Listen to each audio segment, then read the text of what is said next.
division at 6-4 and Atlanta at 5-5. The Lions will have to pass 3 of those teams to get a wild card berth.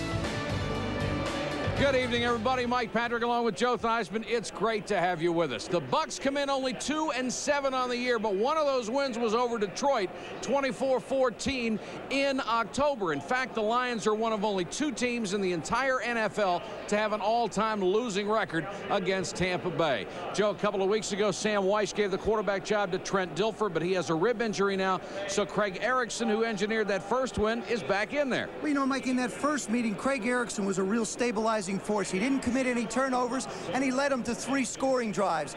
Dilford may be their quarterback of the future, but Erickson gives them the best chance to win tonight. Now, the special teams and defense also contributed a lot in that victory. They blocked a punt, they returned 1 for a touchdown. Defense caused a turnover. They need the same kind of effort this evening if they hope to beat the Lions and sweep them this year. And for the Lions, it's a critical game. They can ill afford to lose. Detroit is already without Scott Mitchell, who is out for the year with a broken bone in his wrist. But Dave Craig came off the bench last week, and in the second half threw for more yards in that half than Scott Mitchell had in any of his starts this year. And the consensus around here seems to be that Dave Craig can light a fire into this offense. Oh, yeah. All he has to do is switch the match and light that fire, because he's got 2 dangerous weapons and big play people. At wide receiver, he's got Herman Moore, big guy, great hands, good speed, and just happens to lead the National Football League coming into today with 7 receptions for touchdowns. Now, the other guy, what can I say? Barry Sanders, the amazing Barry Sanders, leads the National Football League in rushing and has had great nights against the Buccaneers. David Craig, all he has to do, get the ball to Herman Moore, get the ball to Barry Sanders, don't commit the turnover.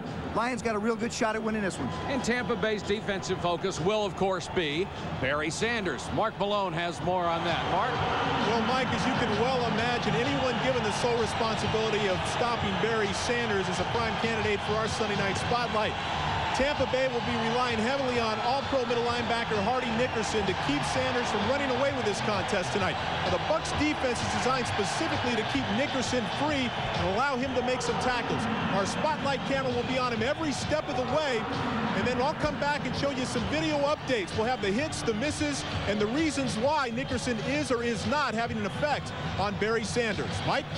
All right, Mark, and Sam Weiss certainly hopes he will. He has had little success in Tampa Bay. He received a 5-year contract to turn the franchise